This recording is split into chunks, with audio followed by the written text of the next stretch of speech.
Hello. Rajasthan board परीक्षा 2026 माध्यमिक परीक्षा कक्षा 10 आज गणित का पेपर था और उसकी आंसर की हम आपके लिए लेकर आए हैं। तो आप देख सकते हैं कि ये जो हमारा पेपर है वो इस प्रकार है।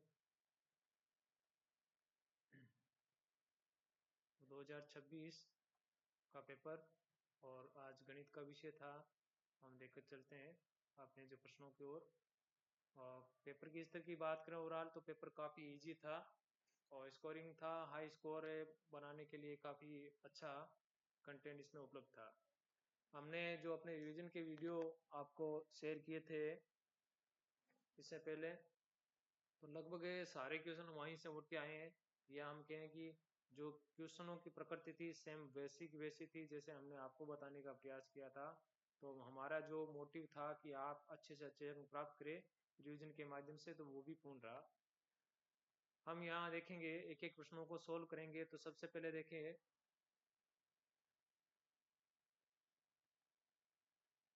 हाँ सबसे पहले हम देखेंगे कि संख्याएं 16 और 20 का एचसीएफ, 16 और 20 का एचसीएफ निकालेंगे। तो 16 का अगर हम एचसीएफ निकालेंगे तो हमें देखिए इसमें हमें दो का भाग दिया 8 बार, दो का भाग दिया 4 बार, दो का भाग देंगे हम इसमें कितनी बार जाएगा 2 बार, और दो का भाग इसमें 1 बार। और उधर हम निकालेंगे 20 का, 20 का जो गुणनखंड निकालेंगे, दो का भाग कितनी बार जाए 10 बार, दो का भाग 5 बार, और 5 का भाग 1 बार। अब देखो दोनों में क्या क्या कॉमन आ रहा है, एक दो इधर कॉमन आ रहा है, एक यहाँ कॉमन आ रहा है, तो एक यहाँ कॉमन आ रहा है, एक यहाँ, यानी 2 गुणा 2 इसमें कॉमन आ रहा है। 2 गुणा 2 इक्वल टू कितना हुआ 4। तो हमारा एचसीएफ कितना होगा, इसका 4 आंसर होने वाला है। थोड़ा सा हम डार्क मोड ले लेते हैं इसका, डार्क ले लो देख ले लेते हैं। दूसरा में देखिए यहाँ से हमने अपने जो रिवीजन के जो नोट्स थे उसमें बताया था कि अपरिमेय संख्या के प्रश्न पूछेगा कि इनमें से कौन सी अपरिमेय संख्या है। तो यहाँ देखिए 0.5 ये एक परिमेय संख्या है क्योंकि भाग खत्म हो चुका है। यहाँ 0.5 के ऊपर बार है। हमने आपने कक्षा 9 में पढ़ा होगा कि जिसके ऊपर भी बार होती है तो जो बार वाली यानी अशांत आवर्ती है, तो ऐसी अशांत आवर्ती जो संख्या वो भी परिमेय होती है, तो ये भी परिमेय है। और ये 5 वैसे परिमेय है ही। और यहाँ देखिए भाग खत्म नहीं हो रहा है, इसका मतलब, और भाग खत्म नहीं हो रहा उसमें रिपीटेशन भी नहीं हो रहा है संख्याओं का, यानी संख्या संख्या बार बार बदल भी नहीं रही है, इसलिए ये संख्या क्या होगी, अपरिमेय संख्या होगी।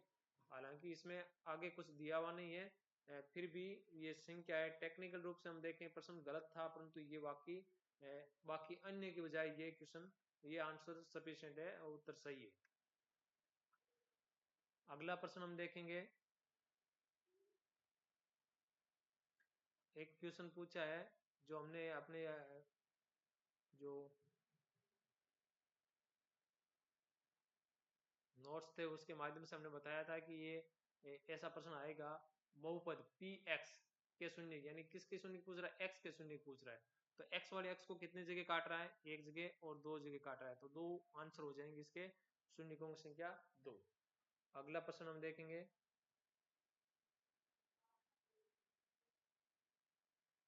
यहाँ देखिए, यहाँ उसने एक एक्स बराबर 4 दे रखा है, एक दे रखा है एक्स माइनस 3 वाई बराबर 19। तो x माइनस 3 वाई बराबर है 19 दे रखा है, तो उसमें हमें x बराबर 4 वैल्यू रखनी है और सरल करना है। तो हम x की जगह 4 रखेंगे, माइनस 3 वाई बराबर है हो गया 19। यहाँ से माइनस 3 वाई बराबर है 19 में से ये 4 उधर जाकर कम हो जाएगा तो बाकी बच गया 15। और y की वैल्यू क्या हो जाएगी, 15/-3 बराबर आंसर कितना हो जाएगा, -5 आंसर आएगा। तो ए आंसर इसका सही होगा। यहाँ देखिए एक समांतर श्रेणी दे रखी ए प्लस डी, ए प्लस 2d और के एन पदों का योग। तो एन पदों के योग का सूत्र पूछा है। यहाँ समांतर श्रेणी देख रहे हैं, थोड़ा सा भ्रमित किया हुआ है, तो उसमें भ्रमित होने की आवश्यकता नहीं। तो एस एन बराबर क्या होगा, n/2, 2a plus N minus 1d। ये एन पदों के योग का सीधा सूत्र ही पूछा था, हमने अपने नोट्स के माध्यम से बताया था कि समांतर श्रेणी के वाले प्रश्नों से जो एमसीक्यूज में एक सूत्र का प्रश्न आएगा। तो ये एक सूत्र का प्रश्न यहाँ से आ चुका है। यहाँ देखिए अगला प्रश्न है कि किसी समांतर श्रेणी का प्रथम पद ए कितना दे रखा है। प्रथम पद दे रखा है 11, ए यानी 11 दे रखा है। जो दे रखा है उसको हम लिखेंगे। अगर यहाँ आपको रफ में काम करना था और फिर यहाँ केवल टिक मार करना था। 10वां पद यानी A10 कितना देर का है 20, और A10 देर का है, इसका मतलब यहाँ 10 क्या है n है, तो n है 10, और पूछ रहा है 10 पदों का योग, तो S10 पूछ रहा है वो हमें याद करना है। तो हमें SN वाला सूत्र लगाना है, कौन सा, पहला और अंतिम पद वाला। तो n/2 A प्लस AN वाला ये सूत्र लगाएंगे, यहाँ से SN S10 आ जाएगा, n की जगह हमने 10 रखा, बटा 2, A का मान कितना है 11 प्लस AN कितना देर का है, 10वां पद कितना था, ये था 10वां पद अपना 20, तो ये रख दिया। इसमें काटेंगे तो 5 आंसर आ जाएगा, 10 में 2 का भाग 5 बार, और यहाँ अंदर देखें गुणा करेंगे तो कितना हो जाएगा, अंदर जो जोड़ हो जाएगा 31 और बाहर आकर गुणा हो जाएगा, तो इसको गुणा करेंगे 31 को 5 से, तो 5 3 15, ये 155 हो गया। तो अपना 155 आंसर क्या हो गया, बी ऑप्शन, ये बी ऑप्शन इसका आंसर होगा। यहाँ देखिए एक प्रश्न है काफी इंपॉर्टेंट, अच्छा प्रश्न दे रखा है कि ये पी क्यू और आर एस क्या है समांतर, ये पी क्यू और आर एस ये दोनों क्या है समांतर है, और ये दोनों त्रिभुज पी ओ क्यू, ये इधर वाला त्रिभुज, त्रिभुज नंबर 1, और ये त्रिभुज नंबर 2, ये दोनों क्या है समरूप है। तो जो दोनों त्रिभुज समरूप हैं, तो हमें ये देखना है इसमें कोण आर कितना देर का है 58 डिग्री देर का है, कोण पी ओ आर है 108 डिग्री देर का है। तो पी ओ आर 108 डिग्री देर का है, तो इधर वाला ये कोण कितना हो जाएगा, तो ये एक सीधी रेखा पर देखो दो कोण बने हुए हैं, 180 योग होगा इनका, तो 180 में से एक घटा लिया तो ये बच जाएगा 62, तो अंदर वाला ये 62 बच गया। तो अब ये देखिए एक जेड की सी आकृति बन रही है, और ये जेड में यहाँ ये पी है ऊपर बन रहा है, ये पी, और ये एस वाला जो है वो यहाँ नीचे बन रहा है। तो ये एकांतर कोण हो गए, एकांतर कोण हमेशा क्या होते हैं, बराबर होते हैं। तो ये हमें एस निकालेंगे तो पी का वैल्यू आ जाएगा, तो एस कैसे निकालेंगे, हमारे देखो इस त्रिभुज में दो कोण आ गए 58 डिग्री और 62 डिग्री, तो 58 और 62 डिग्री को हम जोड़ेंगे, 58 डिग्री और 62 डिग्री को हमने जोड़ा, कितना आया 120 डिग्री आ गया। और तीसरा कोण कितना होगा, त्रिभुज के तीनों कोणों के योग 180, तो 180 में से इसको घटा देंगे तो कितना बच गया 60, तो हमारा कोण एस है वो 60 डिग्री का हो जाएगा। और जो कोण 60 है और कोण पी है दोनों एकांतर कोण है, तो ये 60 है, तो ये भी कितना हो जाएगा 60 हो जाएगा, तो पी की वैल्यू 60 आ जाएगी। तो इस प्रकार अपना ये आंसर हो गया।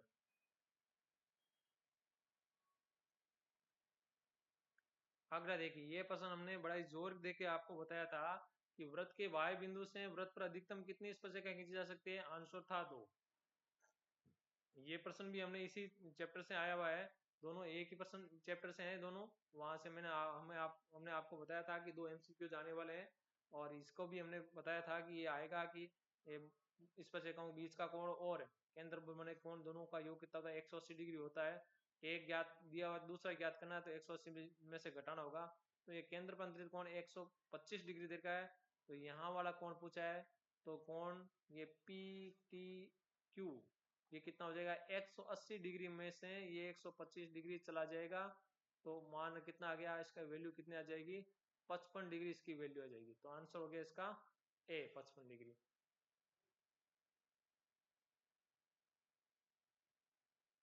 यहाँ देखिए एक प्रश्न दे रखा है, बिंदुओं 4 -1 -2 -3 को जोड़ने वाले रेखाखंड के मध्य बिंदु के निर्देशांक, ये मान लीजिए कोई रेखाखंड है और उसमें ये एक बिंदु था 4 -1 और ये इसका था -2 -3, को इसका मध्य बिंदु ज्ञात करना है।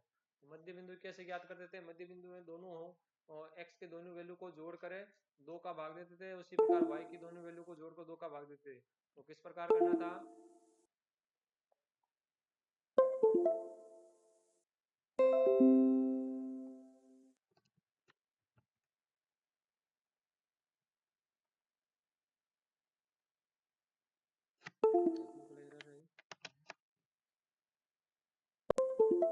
हाँ अब आ गया। तो हमें देखना है 4 और -2 को जोड़ेंगे, तो 4 प्लस -2 बटा 2, दूसरा क्या था ये -1 प्लस दूसरा भी -3 का है तो उस कोष्टक में रखेंगे बटा 2, और ये बड़ा कोष्टक लगा दिया, हमने मध्य बिंदु के निर्देशांक निकाल दिए। तो यह 4 प्लस माइनस माइनस 4 में से 2 गया, कितना बच गया 2 बटा 2, और यहाँ से कोमा और ये दोनों ही माइनस के, माइनस का 1 और माइनस का 3 दोनों जुड़ जाएंगे, माइनस के हो गए 4/2। यहाँ से आंसर निकालेगा, देखिए 2 में 2 का भाग दिया 1 बार, और -4 में 2 का भाग दिया 2 बार, तो ये 1 - 2 वाला ये आंसर हो गया इसका। यहाँ देखिए ये साइन ए बराबर 4/3, हमने आपको बताया था पाइथागोरस त्रिक अपने नोट्स में।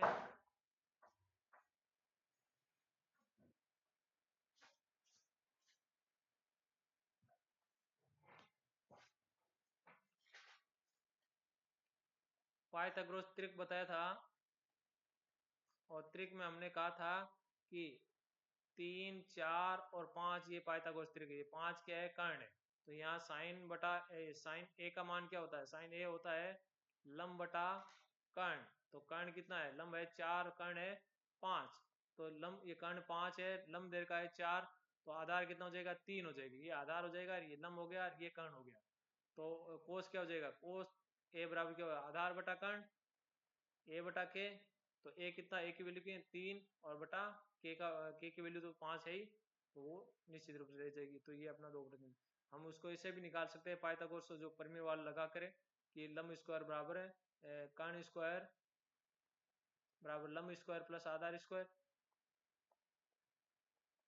इससे हमें आधार का जो वैल्यू हम निकाल लेंगे, और आधार की वैल्यू हमारी क्या हो जाएगी, कर्ण है 5, 5 का वर्ग 25, लंब उधर जाएगा 4 का वर्ग 16, 25 में 16 गया, और कितना बच गया 9, 9 का वर्गमूल कितना हो जाएगा 3, तो आधार 3 हो जाएगा।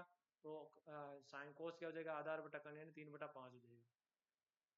यहाँ देखिए एक प्रश्न की भूमि पर है, ये जो पाइथो त्रिकोणमितीय अनुपात का ही जो क्वेश्चन है उसका अनुप्रयोग है, कि भूमि पर एक ऊर्ध्वाधर खड़ी एक छड़ 1 मीटर लंबी है। छड़ 1 मीटर लंबी है, तो इसका हम देखो चित्र बनाए, तो एक छड़ है वो 1 मीटर लंबी है, ये 1 मीटर लंबी है छड़, ठीक है। और सूर्य का जो उन्नयन कोण है वो कितना है, वो सूर्य का उन्नयन कोण वो बना रही है 30 डिग्री। तो यहाँ कोण 30 डिग्री का कोण बन रहा है, यहाँ समकोण बनेगा, समकोण के सामने वाली भुजा एक कर्ण होती है। तो उसकी छाया की लंबाई, छाया तो वो क्या होती है, आधार ही होगी, छाया की लंबाई यही होगी। तो ये हमें लंबाई ज्ञात करनी है, तो इसको नाम दे दिया ए, बी और सी। तो हमें ये लंब दिया हुआ है, एल दिया हुआ, आधार ए ज्ञात करना है। तो लंब बटा आधार मतलब क्या होता है, टेन। तो हमें टेन थीटा, और टेन थीटा का मान क्या दे रखे यहाँ 30 डिग्री, 30 डिग्री बराबर ए बी बटा बी सी, लंब बटा आधार। टेन 30 का मान क्या होता है, 1/√3, और ए बी का मान दे रखा 1, बी सी हमें ज्ञात करना है। बी सी क्या थी, छाया की लंबाई थी। तो बी सी बराबर क्या, बी सी को हम 30 से गुणा करेंगे, 1 से गुणा करेंगे ये हो जाएगा बी सी, और इसको 1 से गुणा करेंगे क्या हो जाएगा, √3। और यहाँ ये मीटर में दे रखा था लंबाई, तो ये भी क्या हो जाएगी मीटर, तो √3 मीटर हो जाएगा, आंसर ए हो जाएगा इसका।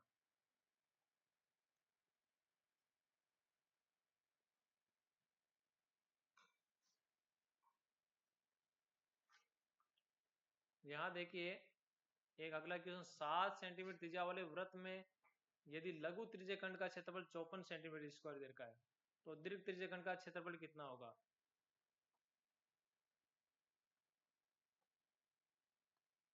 तो यहाँ से देखिए, तो हमें क्या करना है, ये जो त्रिज्यखंड का क्षेत्रफल आपको इसको समझना था, कि ये त्रिज्यखंड का, लघु त्रिज्यखंड का क्षेत्रफल है, ये कितना देर का है, ये देर का है 54 सेंटीमीटर स्क्वायर। और ये बाकी वाला ज्ञात करना है, तो बाकी वाला कैसे ज्ञात करेंगे, हमने हमने अपने जो नोट्स के माध्यम में बताया था, कि आपको अगर लघु त्रिज्यखंड का देर का है, तो वृत्त के क्षेत्रफल में से लघु त्रिज्यखंड का क्षेत्रफल घटा दीजिए, तो दीर्घ त्रिज्यखंड का क्षेत्रफल आ जाए। तो वृत्त का क्षेत्रफल कितना हुआ, वृत्त का क्षेत्रफल होता है πr² माइनस, और हमें 54 या लघु त्रिज्यखंड का क्षेत्रफल घटाना है, तो दीर्घ का आ जाएगा। तो πr², पाई कितना है 22/7, आर कितना है, आर था 7 × 7, और -54, तो 7 से देखिए 7 कट गया, 22 को 7 से गुणा किया 154 में से 54 कम हो जाएगा, तो कितना आंसर बच गया 100 बच गया, 100 सेंटीमीटर स्क्वायर। तो ये सेंटीमीटर में है, तो सेंटीमीटर स्क्वायर हो जाएगा। तो 100 सेंटीमीटर स्क्वायर आंसर ये आने वाला है, सी आंसर हो गया। आगे देखिए अगला प्रश्न,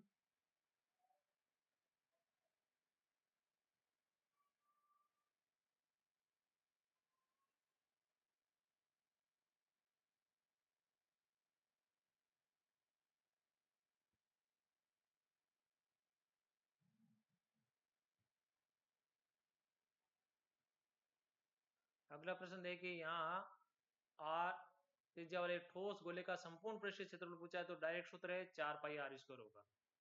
1 सेंटीमीटर वाले भुजा वाले घन का संपूर्ण पृष्ठीय क्षेत्रफल क्या होगा, 6 भुजा स्क्वायर होता है, 6 भुजा स्क्वायर, और भुजा का मान दे रखा है 1, तो 6 गुणा 1 का वर्ग, तो 1 का वर्ग कितना हुआ 1, तो 6 गुणा 1 यानी 6, और ये सेंटीमीटर में है तो आंसर भी सेंटीमीटर स्क्वायर होगा, तो यह 6 सेंटीमीटर स्क्वायर आंसर इसका हो जाएगा। तो अपना आंसर कितना होगा, ये ए आंसर हो जाएगा 6 सेंटीमीटर स्क्वायर। यहाँ देखिए अगला, निम्न बारंबारता बटन का बहुलक ज्ञात कीजिए। बहुलक क्या होता है, जो सबसे ज्यादा बारंबारता आती है वो चर क्या होगा, बहुलक होगा। यहाँ सबसे ज्यादा बारंबारता की आ रही है 16, और किसकी है 6 की, तो बहुलक कितना हो जाएगा 6 आंसर हो जाएगा। निम्न बटन की माध्यक वर्ग की जो निम्न सीमा ज्ञात कीजिए। यहाँ जो शेप देर का है, माध्यक वर्ग की निम्न सीमा ज्ञात करने के लिए हम क्या निकालते थे, n/2, और n कितना, यहाँ मैक्सिमम अधिकतम शेप है 25, 25/2 बराबर कितना है 25/2 बराबर आ रहा है 12.5, और ये 12.5 कौन से वर्ग में आ रहा है, 12.5 वर्ग किस में आ रहा है, ये 10 के बाद में ये 12.5 18 तक इसमें आ रहा है, वर्ग 20 से 30 में आता है, तो ये क्या हो जाएगा माध्यक वर्ग हो गया। और इसकी जो निम्न सीमा वो क्या होगी, निम्न सीमा एल कितनी हो जाएगी 20, तो एल अपना आंसर हो गया 20।